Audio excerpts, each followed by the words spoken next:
All right, hey everyone, welcome to this Cisco Talos Roundtable. I am excited to have a bunch of folks from throughout the Talos organization on today, and we are going to be talking about SolarWinds. So you may have, obviously, like everyone in the security space has kind of heard about SolarWinds by now, knows what the deal is, but we were hoping to get everyone from different parts of Talos together to talk about where we currently stand with this and what we do and don't know about SolarWinds at this point. So first, I have a bunch of folks from Talos, different parts of Talos, on today. So I'm going to let everybody go around the room, so to speak, and introduce themselves. JJ, why don't we start with you? Yeah, very good. Thanks, John. I appreciate it. My name is JJ Cummings. I lead one of the threat intelligence and interdiction groups within Talos. The name implies pretty much exactly what it is that we do. So we try to gather, share, develop, derive, identify intelligence in any form that we're able to. And then we try to get out in front of the problem that's identified by that intelligence in the terms of interdiction. I think that's the quick and dirty of what we do. I could talk a lot longer and Then confuse you even more, though, if I really, really tried. we also have Joe Marshall from Talos Outreach. Yep. Hey, John. Hey, everybody. My name's Joe. I work in Talos Outreach. Do a lot of threat research and the outreach mission, which of course is to talk to our customers and our friends in the community, kind of understand what's going on in that space while also providing really good threat research information. You can find a lot of it on our blog at talosintelligence.com. And just fighting the good fight with our friends in TII and other places to keep everybody safe. We also have Matt Albert from the Cisco Talos Incident Response team. Yeah, absolutely. Yeah, so I'm one of the leaders on the team, along with Pierre, who's going to introduce himself here in a second. I think one of the interesting things about us is, we're entirely customer facing. It makes it a little bit different than just doing research. The research is important. We help apply some of that research out in the field and helping customers defend themselves and investigate the situations that they've come into, to include this SolarWinds sunburst situation here, right? We also have Nick Biasini from the Talos Outreach team as well. Yeah, thanks, John. My name is Nick Biasini. I lead the U.S. team for outreach. As Joe said, our real goal is public facing. So what we do is we do a lot of threat research, but we talk to customers and talk to the public about what we find. And then lastly, we have Pierre Cadu from our incident response team. Hey, thanks, Sean. Yep. So as Matt said, I'm one of the managers on the team with the CTIR group. We were definitely involved in this. It was interesting to see this and all of the different parts of Talos come together to help this go through and benefit our customers. So happy to share more information about that. So to start things off, I want to focus on what we still don't know about SolarWinds and this just everything surrounding it. By now everyone should probably know the TLDR of what the deal is and who it's impacted. And we're about 2 to 3 months into this full investigation now into this. So what are still some of the outstanding questions that you all have that you are working to address, and what are the major holes in our knowledge right now? I only have like a really small bit to that, which is we still don't know all the victims yet, especially if you're yourself a supply chain provider to other elements in the information technology industry or the security industry. A lot of them have been made public, but there's probably, I think there's more than a few, at least as of yesterday's Senate hearing on the matter. There's a few that have not come forward yet. So I don't know what the holdup is or what the delay is, but that could be the opacity does not help. Like we should know all the victims, because we as asset owners or as companies can't make an informed risk decision if I don't know that my supplier for this product is going to be able to provide me a clean product for my enterprise. So that's something top of mind for me. So I would think it's something similar to that, right? We know the SolarWinds vulnerability, or the SolarWinds attack was successful. I would ask how many other supply chain vendors are also already breached. This is did this adversary only target SolarWinds, or are there other similar sorts of techniques being used elsewhere with other vendor products, and we don't know, right? It's that's a really big unknown. And if I was the adversary, I probably would have planted a few seeds, right? It probably wasn't just this one. It's not a thing that should be surprising. It's a thing that we're going to see continue to grow, right? I think certainly the victim list is going to grow. We're aware of some of the victim list because of the fact that they were affected directly by the SolarWinds implant, right? But then we also know that other victims were affected by other means of access. And for those specific victims, we may never know, right? And they may not know for years that they were victims, to be completely honest. Reports are that that the attacker in some cases used things as simple as a password spray type attack against an external resource, gained access, and jumped on. And we know it was the same adversary because then once they were inside of the environment, they used the same tooling, they used the same TTPs. This is a case where I still believe that we're just at the tip of the iceberg with regard to understanding how many victims there are, and frankly, with regard to understanding how much access was gained, and all of the various techniques used. So at the root of all of this is a common supply chain attack. Basically, this is something that Nick and I talked about for a Talos Takes episode that folks can go back and listen to if they want to get a overview of supply chain attacks. A couple of you guys mentioned this in your initial answers that this is a supply chain attack and these kind of can happen to anyone.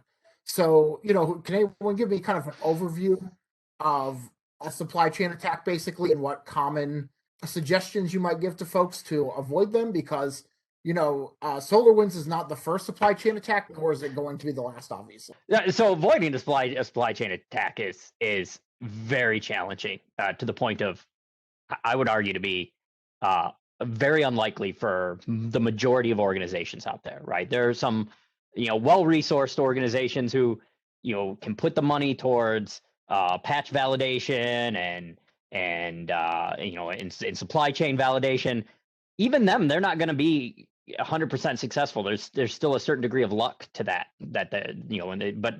But most organizations barely have enough money to hire one or two security people, period. They don't have the money to have somebody validate every single patch that comes into their environment, which means that this sort of attack is going to continue to probably be this is probably going to be very successful to an adversary who's dedicated to committing this sort of attack, right? And I'll let somebody else talk, but being an incident responder too, right? The perspective is, attacks happen. We do our best to minimize the risk, but they're going to occur. And what do you do in preparation to anticipate that success, and how do you respond to that? I think is almost more important than trying to fool yourself into believing that you can prevent it. Yeah. And one of the things that people don't think about is these adversaries aren't starting with a supply chain attack. Like, they're not coming after you day one with a supply chain attack. So you need to have the basics in place. They're going to try all the easy things before they need to invest a huge amount of resources to do this type of attack. And I think Matt, you definitely hit the nail on the head in terms of, if you can detect and stop a supply chain attack when it first occurs, that's an amazing feat. In this specific attack, if we look at it, it had affected industry leaders, security industry leaders, for a period of potentially up to 9 months before it was detected, right? I think that speaks volumes to the capability, the TLC, for lack of a better phrase, that the adversary put into this attack. They made it look like, and they made it a part of a legitimate update, which then looked like it contained legitimate traffic patterns, right? And then they made it very difficult to link things forensically together on the endpoint, even once they were detected, right? It took days and weeks to link certain things together that would normally take hours because of the amount of care they took to make sure things couldn't be easily linked together on these endpoints during forensic analysis. JJ, you said something a long time ago that has always stuck with me. Paraphrasing, adversaries are only as complex as they have to be to achieve their objectives, right? Absolutely. Yeah, and when you think about the viciousness of SolarWinds, if you want to get into the absolute deepest core of a victim's network, right? Like, we're talking just beyond Active Directory, we're talking like the actual infrastructure. targeting SolarWinds was the absolute prime objective to achieve that, which should tell you about what the overarching objectives of the adversary was when they launched this attack, right? This wasn't just a very simple, like ransomware-esque style attack. This was stem to stern, which is just still staggering to think about in a lot of ways. Yeah, and supply chain attacks aren't new. That is, they've been going on for literally decades. I mean, the interdiction attacks have been going on for 40 years at this point. So that's something that is another common misconception. This stuff has been going on for a very, very long time. And it's not just on, nation state sides. We see tons of other software that gets affected by supply chain that is purely financially motivated. I mean, if NotPetya wasn't that long ago, that was just a couple of years ago. It's another big supply chain attack that had wide-ranging impacts. And then there's all the, all the improperly managed open source libraries that are sitting around out there that are being used and everything, right? That occasionally, it's like, oh, by the way, this library, this TCP library that everybody's using in every piece of code everywhere in the world had some sort of code injected into it, right? And so there are all kinds of opportunities for supply chain attacks. Yeah, and I think part of it, you guys are going to probably address this in a minute, but part of it comes back to what you're doing internally just to detect anomalous behaviors, right? So in this specific scenario, the way that this was detected, a system administrator noticed that somebody had created a new two-factor authentication token on a smart device. And they called the owner that allegedly registered this new device and said, hey, did you do this thing? And when the owner said no, obviously that's when the fire bells started ringing. Yeah, absolutely. One of the things that I guess we kind of pivot into this right now. One of the things that we were trying to do immediately when we're helping our customers, really kind of two things we started off with. One was trying to give them some context and some order in all of the chaos, because there's a lot of concern, a lot of people out there not knowing if they were now a victim, what they needed to do, what they needed to, actions they needed to take, etc. And we needed to be able to inform our customers. We also need to inform our investigators about what types of things to look for. And so one of the first things we did was to create what we call a plan of action, which was able to then start to create some order out of the chaos, get some ideas about the types of events and things we're looking for, the types of tests we needed to do, the types of data to look for, the types of behavior we had confirmed, and the types of things that were sort of theoretical that we could then start to map together and link up with the activities we saw. And we were able to then share those internally with our investigators and have them start to do that work and get that more information. And we continued to develop this document going forward, and we were able to share parts of it with our customer base as we were able to do some emergency notifications, et cetera, as early as mid-December. So it definitely was a lot of work based on that. But some of those things that you've mentioned through this with your logging, the log preparation, going through and figuring out what kind of logs we need to do, what kind of logs need to be retained. Do we have logs from N number of months ago to look at the earliest timeframes we had? A lot of our customers, unfortunately, did not.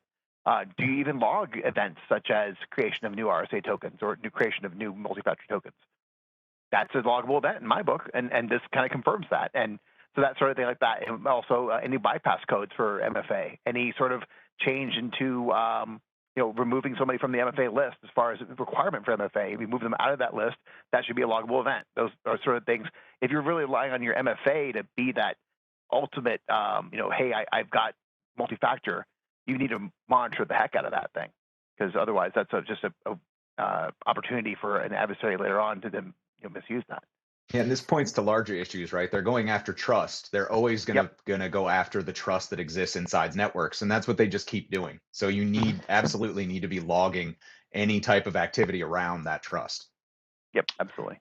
Yeah, we talked a bit about MFA, and to be honest, it sort of sparked up a situation that we had an unrelated incident where we had an adversary. It was a Emotet related incident. We had the adversary in the environment during this Emotet sort of response effort, and the customer decided to deploy MFA in response to the adversary being there. And the adversary was intercepting MFA enrollment and was enrolling on behalf of the user accounts that they had compromised using multi-factor authentication, right? And so that's where solid logging comes into place, first of all. But there is something to be said. I mean, I know it's really challenging with COVID right now, but sans COVID, there's something to be said about physically validating somebody's identity when enrolling something in multi-factor authentication, right? And having that positive, yes, this is Pierre, right? I agree that that is Pierre. I am going to give him an MFA token now, or some sort of, because I validated he is who he is, right? But where you can't do that, or that's unreasonable, or you allow users to add new tokens onto their existing MFA, which we do with Duo and inside Cisco as well. Logging that activity is at a minimum requirement, right? So that we can at least go back and see that it happened, right? And yeah, we talked a little bit about knowing normal, and that's a big part of this, is the idea of looking at behavior activity and seeing what that is. That's a great idea. A lot of times, unfortunately, it's above the capability of most of our customers. A lot of environments don't know what normal looks like. That's a nice way of putting it, I guess. But they don't have a good inventory. They don't understand the assets they have under their control or that they have responsibility for. They don't know a full understanding of all the user accounts, what privileges they have, what's running in their environment, software that's deployed. You ask them for that information, and we do often, and a lot of times you get sort of confused looks back, and that's unfortunately the way of things at this point in time, and that needs to change. And that's one of the things that really needs to be considered from a standpoint of our customers is, how do you prepare for the incident? What do you know about your environment? Do you have a full understanding of your assets that are at risk, et cetera? And then how well do you monitor them? And where are the biggest risks and that sort of stuff? We've been talking about this for a long time, about building more defensible infrastructures. And this is, again, a reminder to everybody that this is why you need to do that. You need to be able to answer those questions about who logged in when, what's normal, et cetera, so you can figure out these unknown type of threats and be able to have some sort of a satisfactory answer. Yeah, and going back to the MFA thing for a second, also educating your users about multi-factor authentication and what the alerts mean and what happens if you get, say, a multi-factor authentication that you didn't originate. Those types of things are extremely important to do, and a lot of times are overlooked in enterprises. Don't just don't hit approve every time it shows up. Right? Exactly. So, Matt and Pierre, you guys had already started to mention a couple of things that are specific to incident response engagements. And I wanted to kind of talk to you guys about what you and your team are seeing in the field right now, because you guys are getting that boots on the ground knowledge, as we like to say. So besides like things like MFA and Pierre, you already mentioned the importance of keeping logs. What are some other things that you're seeing in terms of what you're seeing out there in the wild, and if an organization is sitting there right now and they want to know if they're affected, how can incident response help them? Yeah, I mean, so I can start with that one. Firstly, we had a large number of engagements with existing retainer customers and customers who are not on retainer in the wake of the SolarWinds attack. What I would say is almost all of them received the patch. Almost none of them had that patch be utilized by whoever the adversary was. So they received it, and that's really about it, right? So it was a very simple, specific to this situation, right? The fix for them was really simple. It was just getting rid of the bad SolarWinds Orion patch when the update was available from SolarWinds, right? So specific to this case, it was a lot of panic, but really not too much. Not too many of our customers were really substantially impacted. We had a couple, but even then, that was fairly easy to remediate.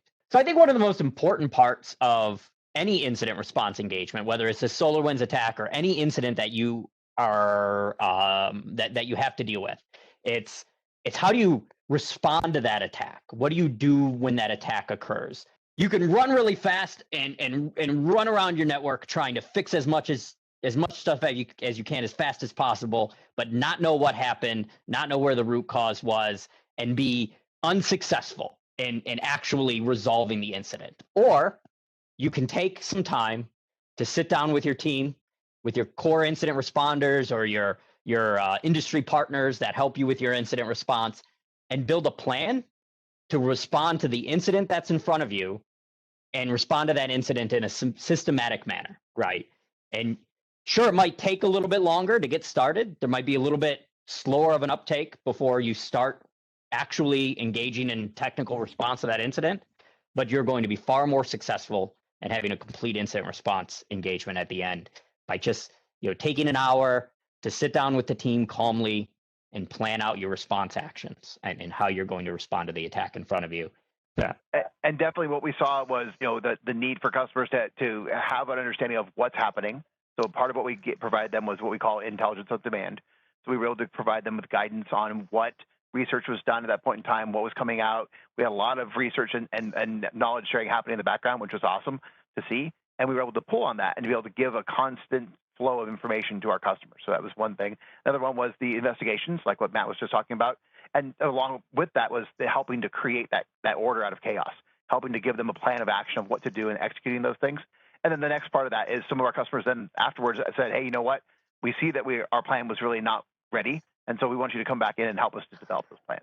So we have, those are the kind of services that we were able to deliver that were related to this specifically.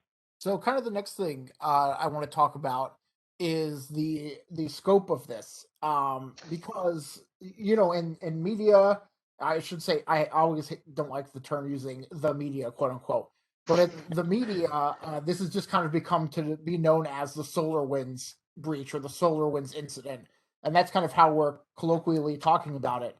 But some recent reports from researchers and government agencies have found that this supply chain attack involved more than just SolarWinds, and there may have been different initial points of entry from the same attacker.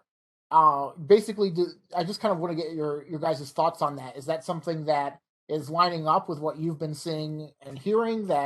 And do you think it's fair to just say that this is, to assign the SolarWinds label to this as a campaign? There absolutely were other areas of initial access, and I kind of alluded to that earlier. We have fairly confirmed reports that password spraying, as a very generic example, among other things, were used as the initial vector of attack and point of entry.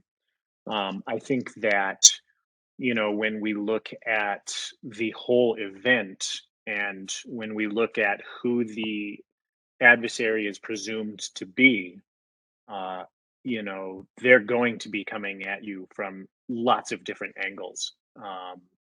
And the SolarWinds was one. It was certainly, I'm not going to say it was sensationalized because it was a big deal, but the media did make a big deal out of it. People jumped on it right away. People got scared, and they should have, right?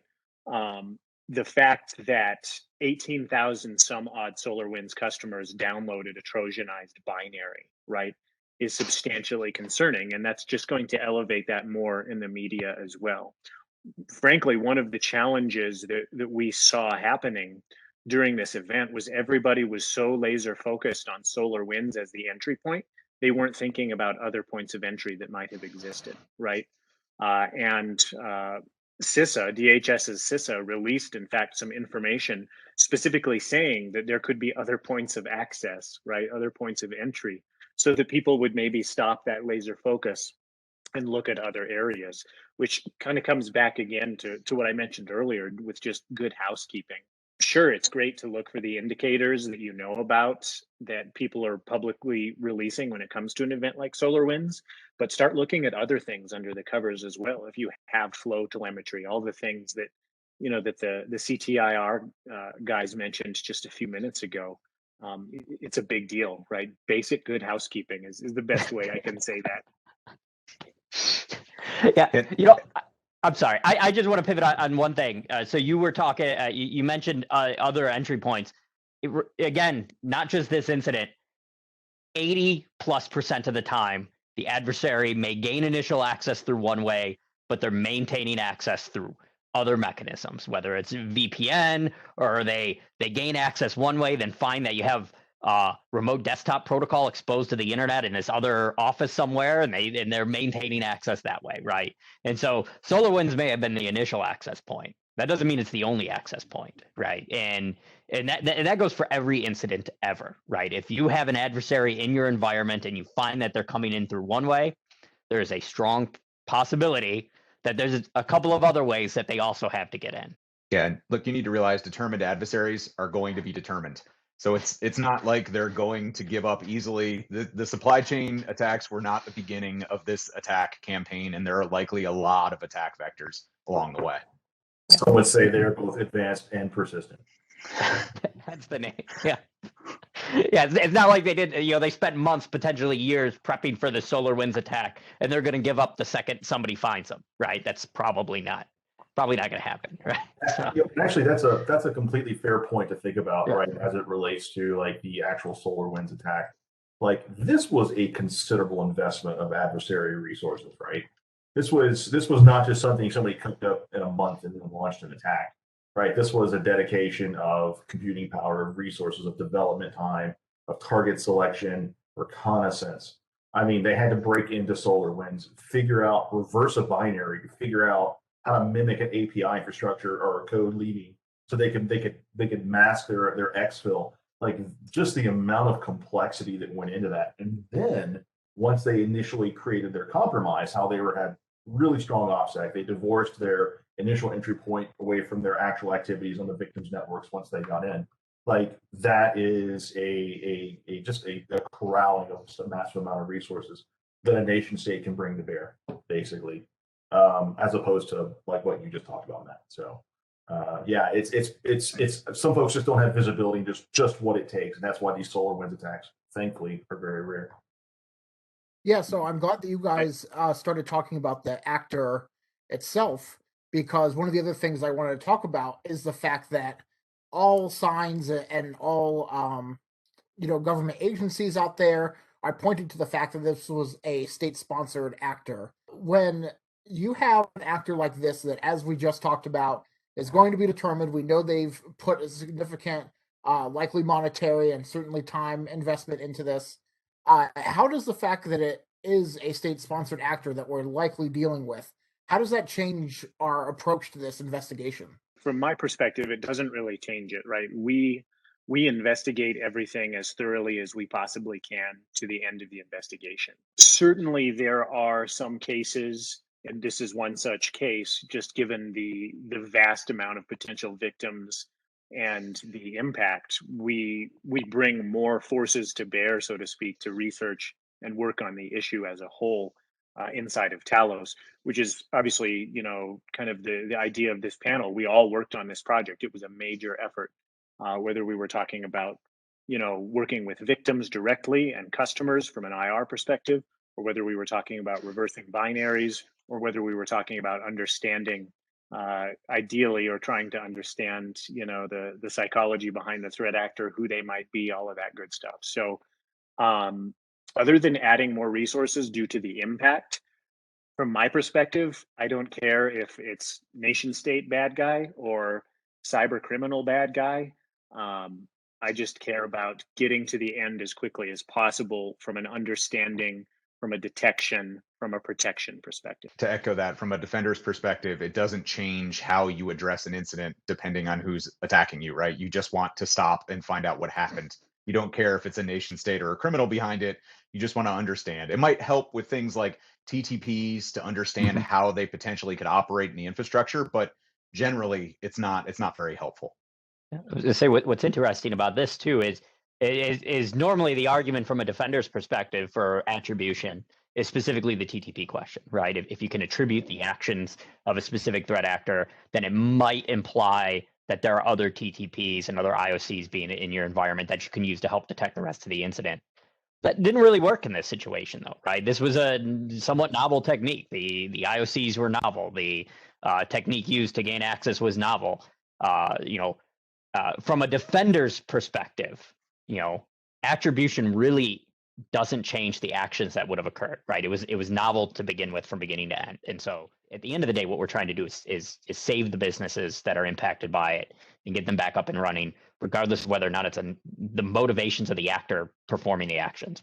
And look, it could honestly be the same people doing both nation state and criminal activity. So it doesn't necessarily mean you're dealing with different actors.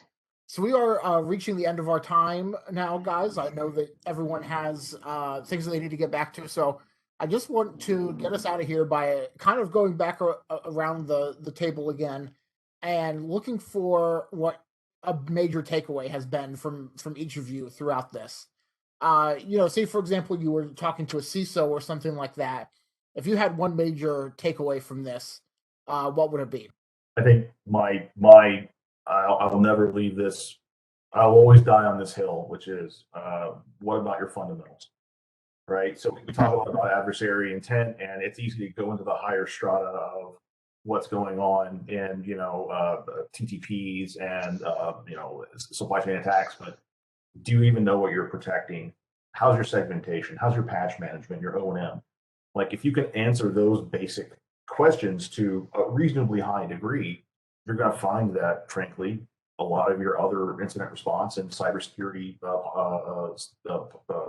posture is going to be solid. Yeah, from my perspective, I don't want supply chain attacks to become the new 0 day, where everybody becomes obsessed with this concept of an extremely rare attack and are building their budgets around something that occurs, 1 out of a million type of an incident, and that's what they're building their budget around. That's probably the biggest takeaway for me. When these sorts of things occur, either whether it's a supply chain attack or, a couple of years ago, there was some sort of, occasionally there's an issue with a patch that causes some sort of problems. System administrators, across the world start to freak out and they go, I'm not going to install patches anymore until I know they're safe. Most of your patches are fine, right? Not installing your patches is a worse risk than the rare chance of one of these patches being used for a supply chain attack. Right? My advice would very basically be to any CISO or any security leader inside of an organization, put processes and people in place I think it was Pierre that said it earlier, put them in place so that they know what normal looks like, right? If you have people that are watching logs, if you have people that know how your system behaves typically, even if you talk to your system administrators who may or may not be responsible for security in your organization, just make them aware that when something kind of unusual happens, they should talk to somebody about it, right? And that should be looked into. Some of these things are going to seem mundane and trivial, but it's those little things. Again, an administrator made a phone call to somebody who enrolled a new multi-factor authentication code, and here we are, right, talking about the largest breach in recent history because of that one minor housekeeping action. One of the challenges we dealt with a lot of our customers was they had a lot of questions and they didn't have any evidence to go back to interrogate to come up with answers to those questions. If you know you're going to be asked who logged in, you need authentication logs. If you know you're going to be asked for who logged in over the past 6 months, you need 6 months of authentication logs. That's just pretty basic calculus there. So if you think about the types of questions that you're going to be asked and the type of time frame that you're expected to know, that gives you a really good idea of the kinds of logs to retain and how long to retain them for. Start that as a way of thinking about the kinds of logs to retain and how to approach your instrumentation, and then go from there to figure out if we found this, then what would we do? What other things would help to enrich that data? Maybe we have an event that happened on an endpoint. Now I need NetFlow data to figure out where it went or how things happened or what the scale of this thing might be. And then you'll start to give yourself more ideas of things to retain and reasons why to keep the stuff. It was shocking how many of our customers who called us were very concerned about the fact they may have had this incident, but had very little in the way of instrumentation. So there was very little for us in some of these cases for us to be able to do, because we said, well, do you have logs to go back to November or before? And the answer was no, we certainly don't. And then it's a pretty easy conversation, unfortunately, but not a very satisfactory one. So get those logs, figure out what kind of questions you're going to answer, and do yourself a favor and retain them. All right, awesome. Well, thank you guys so much for doing this with me. I really appreciate it. I personally have learned a lot, and I hope that everyone who watches this also has a lot to take away from it. So I would just like to thank you guys for coming on, and I'm sure that we'll be talking to all of you for something else in the future.